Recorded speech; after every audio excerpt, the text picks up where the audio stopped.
তাকায় রইলি। ওমর রাদিয়াল্লাহু আনহু বলেন, আল্লাহর নবী গো, আমিও করে গিয়েছিলাম, জানতে পারলাম আমার ঘরে কোনো খাবার তৈরি হয়নি। ক্ষুধার্ত অবস্থায় আপনার দরবারে এসেছি। আপনার চেহারা মুবারকের দিকে তাকাইলে আমি ওমরের পেটের খিদার কথা আমি ভুলে যাই। নবীজি ডাক দিলেন, ওমর, তোমাদেরকে এই মুহূর্তে কিছু দিব, আমার ঘরেও কিছু নাই, আমিও ঘরে এসেছিলাম, আমার পেটেও খিদা। আয়েশা পরিষ্কার করে জানাইয়া দিয়েছেন, নবী গো, পানি ছাড়া আজকে কোনো খাবার তৈরি করতে পারি নাই, পানি ছাড়ার কোনো খাবার তৈরি করতে পারি নাই। সুতরাং আমিও ক্ষুধার্ত। চিন্তা করছেন কেমন তিন ব্যক্তি ক্ষুধার্ত।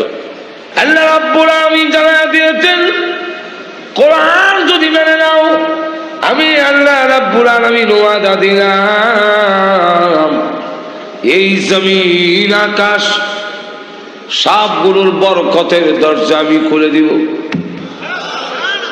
অভাব দূর হয়ে যাবে, সমাজের মধ্যে নিরাপত্তা চলে আসবে। আর না হয় তোমাদের সমাজের নিরাপত্তা আসবে না, জিনিসের দাম কমবে না, বাড়তে থাকবে, কোনাকুনি বন্ধ হবে না, কোনাকুনি হতেই থাকবে।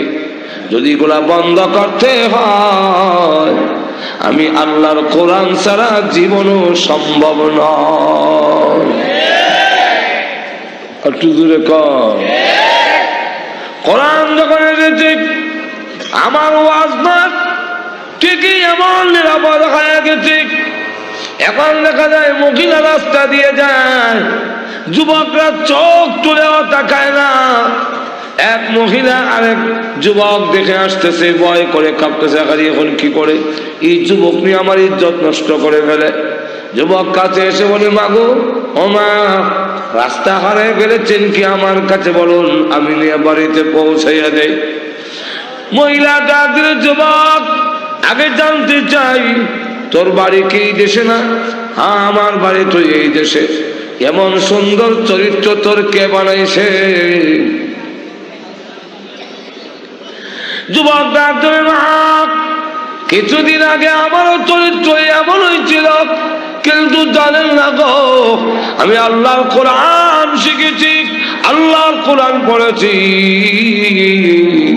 আল্লাহর কোরআন আমাকে শিক্ষা দিয়েছে গো মা, এই জমিনে কেউ না দেখলো আমার আল্লাহ আমাকে দেখতেছে।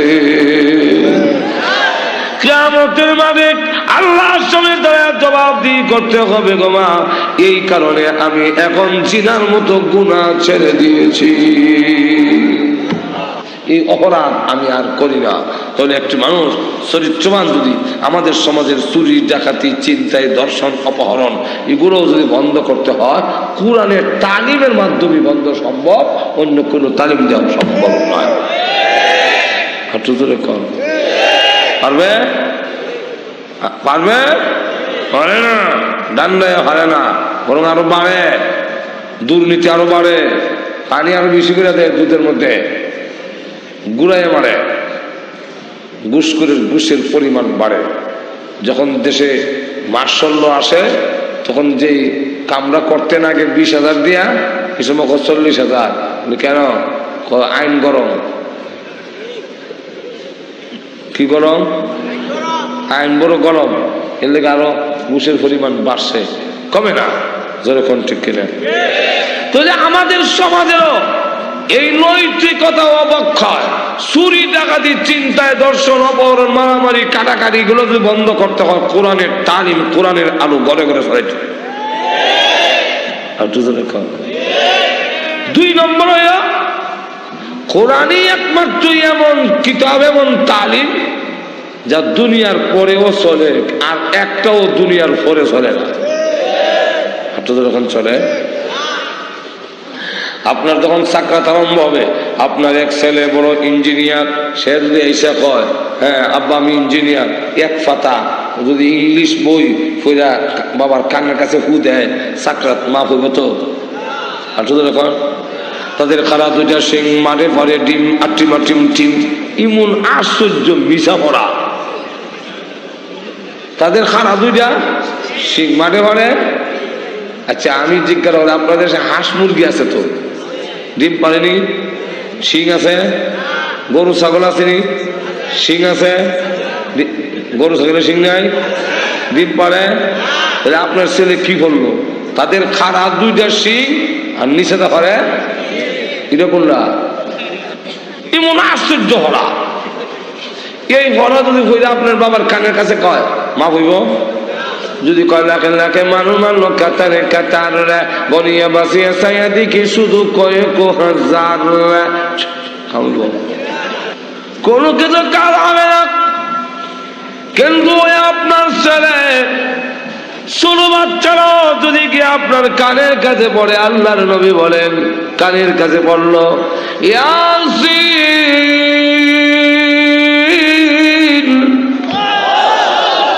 ওয়াল কুরআনিল হাকীম ইন্নাকা লামিনাল মুরসালিন। এমনি আল্লাহ রাসূল বলেন, আল্লাহ ডাক দেখো এই ফেরেশতারা আর চাপ দিয়ে ধরো না, আমার সূরা ইয়াসিনের তেলাওয়াতের বরকতে আমি আল্লাহ এই মুহূর্তে তার মরণের কষ্ট মাফ করে দিলাম। মরণের কষ্ট মরণের কষ্ট মাফ করে দিচ্ছে। তো মরণের কষ্ট যদি আল্লাহ রাব্বুল আলামিন মাফ করে দেয় যে কোরআনের তেলাওয়াতের কারণে, তাহলে এই কোরআনের শিক্ষা আমরা নেওয়া গ্রহণ করার দরকার নেই। আর নিজের ছেলে যদি জানাজার নামাজটা পড়াইতে আল্লাহ, অন্যরা দিয়ে পড়াইবেন কাজ নাই, নিজে পড়াইলে নিজের ছেলে আল্লাহু আকবার। এখন যে সন্তান খালি কাঁপে যে জানাজা পড়া আর চোখে দেখাবে। আল্লাহ জিজ্ঞাসা করেন এই ফেরেশতারা এরা এইভাবে কাঁপতেছে কেন? মনে হয় আর দি কেউ করে না। আল্লাহ ওই যে মরাটা এটার ব্লাড এর শরীরে আছে, ব্লাডে নাচা। আর আসলে হে নাচার কারণ হইল আব্বার সামনে আব্বার ইতিহাস তার চোখের সামনে বেশি উঠছে। জোরে কণ্ঠে কেনে আরে আব্বা স্টেশনে নামলে দেখতাম স্টেশনে আপনি আমার জন্য দাঁড়ায় রয়েছেন। আবার বিদায়ের সময় আব্বার ছেড়ে গাড়ি তুললে গাড়ি ছেড়ে দিল, আব্বা যায় না গাড়ির দিকে ছেয়া চোখের পানি ছেড়ে দিয়ে কাঁদতে থাকে। আর আজকে আপনি প্যাকেটের ভিতরে চলে গেলেন, আব্বার কথা যখন মনে হয়ে গেল, মার কথা যখন মনে হয়ে গেল, তখন চোখের পানি ছেড়ে দিয়া কান্দে। এই পরিস্থিতিতে আল্লাহ ডাক দেয়া কয় যে তোমরা সাক্ষী থাকো, এ সালাম পিরানোর সাথে সাথে আমি আল্লাহ তার বাবা অথবা মার জিন্দেগীর সমস্ত কথা মাফ করে দেব। পৃথিবীর থেকে বিদায় হয়ে গেলে কবরের জগতে আপনার কোন শিক্ষা মিক্ষা কবরও যাবে না, না যাবে। কিন্তু যেই মাত্র কবরে গেছেন, কবরে যাওয়ার পরে তাকায় দেখে সূর্য লাল, কিছুক্ষণ পরে যেন ডুবে যাবে। যারা দাফন করতে আসছিল তাদের জুতার শব্দ কবর থেকে শোনা যায়। এই পরিস্থিতিতে দুইটা পা চোখে দেখা যায় না, সেখানে গিয়ে আসছে চাপ দেওয়ার জন্য, দাতা দিব। যেই মাত্র চাপ দিবে, অ্যালবামটি নিবেদন করছেন ইসলামী প্রযোজনা প্রতিষ্ঠান বেতার অডিও এন্ড সিডি সেন্টার। লক্ষ্য করে দেখে এক পাখি তার কবরের ভিতরে ঢুকে পড়েছে, বুকের উপরে বসে পড়েছে আর ডাক দিয়ে বলে ভয় করো না, দুনিয়ার সকলে তোমাকে ছেড়ে দিতে পারে, আমি তোমাকে কোনোদিন ছাড়বো না। ডাক দিয়ে বলে কাকু তুমি, হ্যাঁ পাখি তুমি কি পারবে কবরের চাপ প্রতিহত করতে? এই চাপ কি মেলাতে পারবে? তোমার কি এই ক্ষমতা আছে? তুমি সহত এই দুইটা পার একত্রিত হইয়া নিষ্পেষণ করে ফেলবে। এমনি পাখি ডাক দিয়া বলে তুমি আমাকে চিনতে পারো নাই, তুমি মনে করেছো আমি দুনিয়ার কোন পাখি?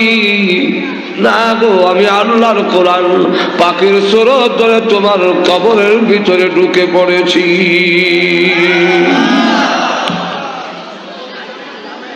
সব তোমাকে ছেড়ে দিতে পারে, আমি আল্লাহর কোরআন তোমাকে ছেড়ে দিতে পারি না।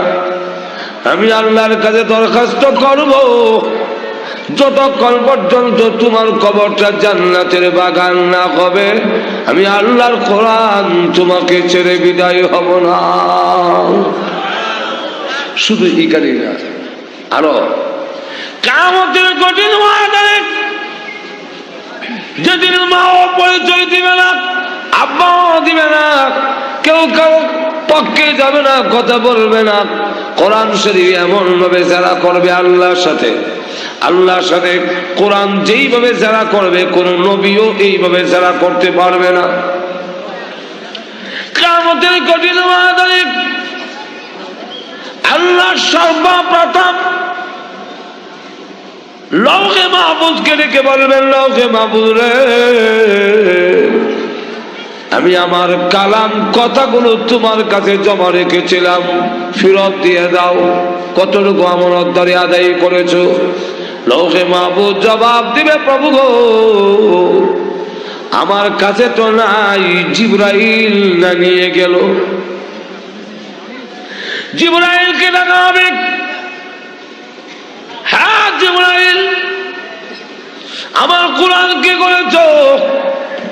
জিবরাইল ডাক দেবে, প্রভু গো, তোমার কোরআন লৌহে মাহফুজ থেকে নিয়ে আমি আমার কাছে রাখি নাই, আল্লাহ লৌহে মাহফুজ থেকে নিয়ে ডাইরেক্ট তোমার বিশ্ব নবীর সিনার মধ্যে রেখে দিয়েছি। আল্লাহ তার প্রমাণ কোরআনে, নাযালা বিহির রূহুল আমিন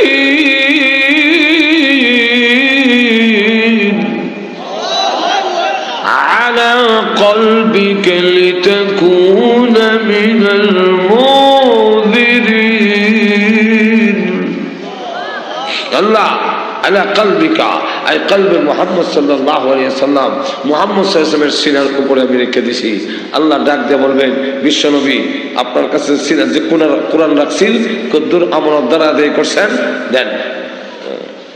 রাসূল কো, আল্লাহ আমি তো আগে আইছি, উম্মত আইছে পরে, ১৬ লক্ষ সাহাবীদের সামনে ভাষণ দিয়া কোরআন শরীফ আমি আমার উম্মতের কাছে ছেড়ে এসেছি। একটু ধরে করবেন, প্রমাণ আসেনি? একটু ধরে আসেনি? রাসূল বলেন, তারাকতু ফীকুম আমরাইন লান তাদিল্লু মা তামাসসাকতুম বিহিমা, কিতাবাল্লাহি ওয়া সুন্নাত রাসূলি। আমি চলে যাই, দুইটা জিনিস রেখে দেয়, একটার নাম আল্লাহর কিতাব, আর একটা হলো আমার হাদিস, আমার সুন্নত। আমি আর কাছে, হ্যাঁ উম্মত মুহাম্মদী, লাইনে দাঁড়াও, ফাইলে দাঁড়াও, জবাব দাও, কোরআনের কতটুকু জিম্মাদারি আদায় করছে। ইয়া আল্লাহ, কোরআনের পরিপূর্ণ জবাব দিয়া, জিম্মাদারির পরিপূর্ণ জবাব দিয়া জান্নাতে যাওয়ার ক্ষমতা কি আমাদের আছে?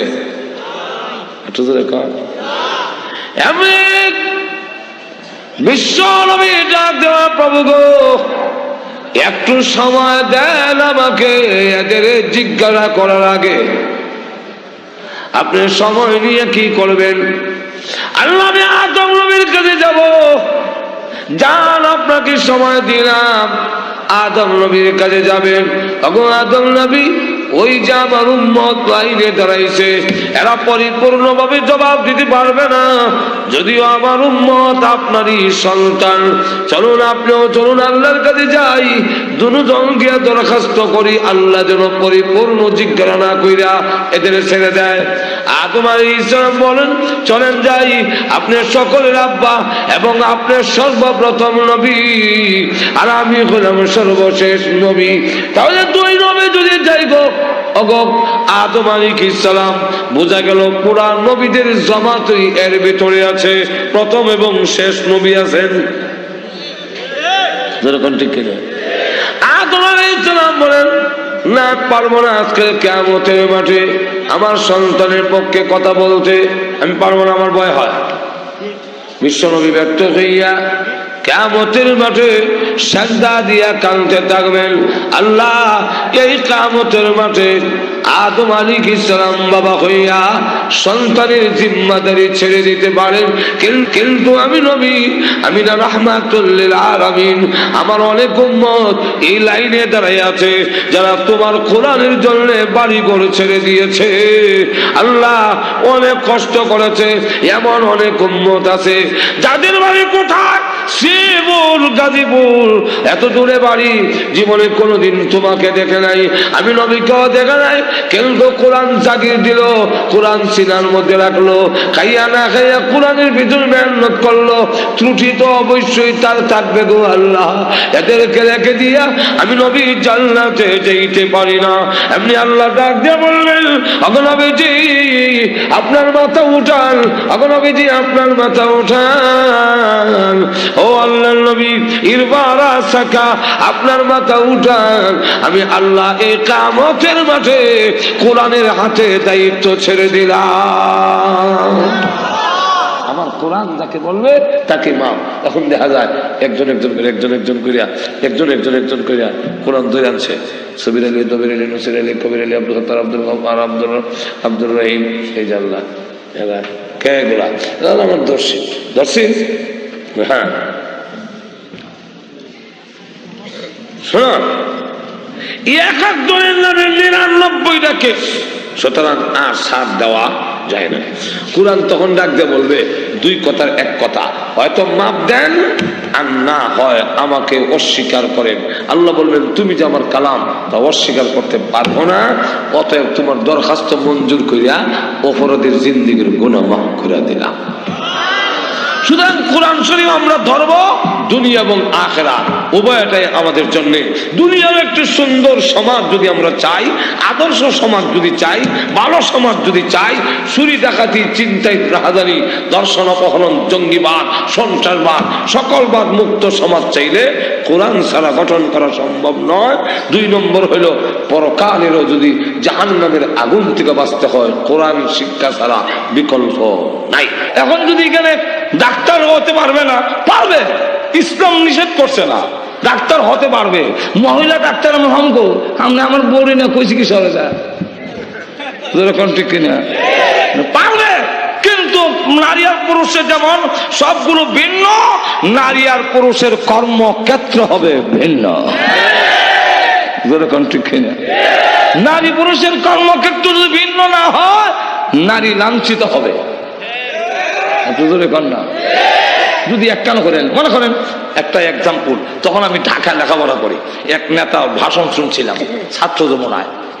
ভাষণ কি, দেশকে সমৃদ্ধিশালী করতে হলে, দেশকে একটি কল্যাণকর রাষ্ট্র করতে হলে নারী পুরুষের কাঁধে কাঁধ মিলে কাজ করতে হবে। তো কইয়া ঢাকা শহর তখন পড়ি মেট্রোপলিটন পুলিশ বানিয়েছিল, মহিলা পুলিশ ঢাকা শহরে।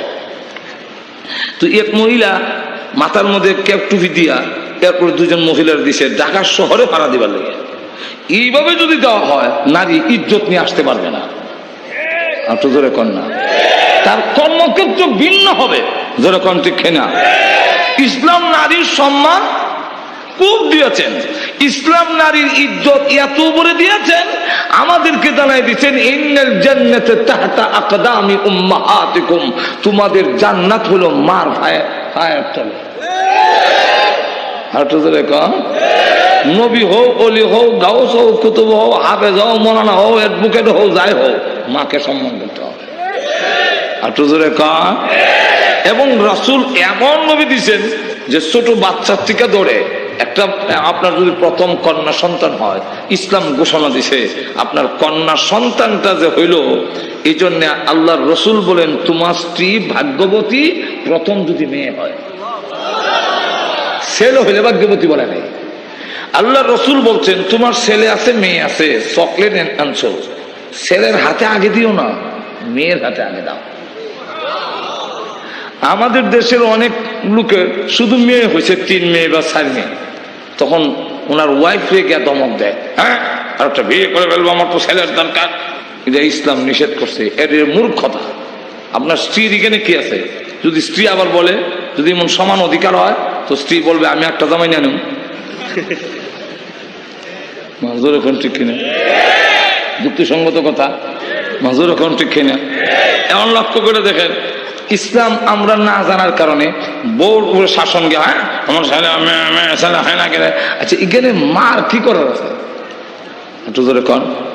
এরপরে আবার মহিলারা শেষ পর্যন্ত স্বামীর সাবু বইরা আর কি করবে জানেও না, কোন পদ্ধতিও জানা নাই, তখন সেও যন্ত্রণায়, তখন একটা খাসি লিয়া জায়গা বাবার দরবারে, কোনো মাজার টাজার থাকলে সেখানে যায়, ওইখানে গিয়ে মাটি, আবার আমার নিজের দেখা মাটি এখানে ফেটো লাগায়, বাবা 3টে মেয়ে হয়েছে, এবার যে কি আছে কইতারি না, একটা খাসি লিয়েছি এটা রাখো, আর আমার তো আছে না, এটা উল্টা হতে গেল, উল্টা হতে জোরে কোন ঠিক কিনা। এই ব্যাপারে আল্লাহর রসুল কি বলছেন শোনেন, কত বড় আপনাকে মেয়ের পক্ষে আল্লাহর রসুল মানে সাপোর্ট দিচ্ছেন, লক্ষ্য করেন। আল্লাহ রসুল বলেন, ও মেয়ের বাবা, তোমার যদি শুধু মেয়ে থাকে, ছেলে না থাকে, তুমি ঘাবড়ায়ও না, তুমি আনন্দিত হও, তুমি খুশি হও, এর কারণ তুমিও মেয়ের বাপ, আমি বিশ্ব নবীও মেয়ের বাপ, তোমার হাসর হবে আমার। এর চাইতে বড় আর পুরস্কার কি দিতে পারেন? মাজরে কোন ঠিক কিনা, আরো জোরে। আর যদি নারী পুরুষের সমান এক ক্ষেত্র করে ফেলেন, তাহলে ইজ্জত নিয়ে গড়ে যেতে পারবে না। নারী আর পুরুষ মিলে সমান হয় না, সেখানে নারীটা ঠকে যাবে। আর আমরা বলি সমান অধিকার, কিন্তু অধিকার দেই না, দেই ঘাটতি।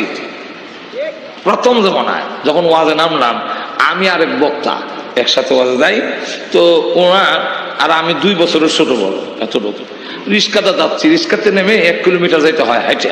ওনার একটা ব্যাগ আছে, আমার ব্যাগ নাই। ওনার আবার অভ্যস্ত হইলো ওনার সাথে যে থাকে ব্যাগটা তার হাতে দেলা, আমাকে দিবে কেমন, আমি দাওয়াতি মেহমান না। তো আমার মানা না, আমার লঙ্গিটা খুলে গেছে, একটু ব্যাগটার দরে, একজনের লঙ্গি খুলে গেছে, ব্যাগে ধরবো না, আমি ধরলাম ব্যাগে, এখন লঙ্গি করতে লাড়াছাড়া দিয়ে আরে ব্যাগটা নেয় না। তখন তো আমি বুঝছি লঙ্গি পিন্দার বাহানা দিয়ে গাঠটি আমার দিয়ে দিয়েছেন। আমিও 40 কদম গিয়া বললাম, মৌলানা আমার লঙ্গিটা খুলে গেছে, ব্যাগটা আপনি নিয়ে আসলাম।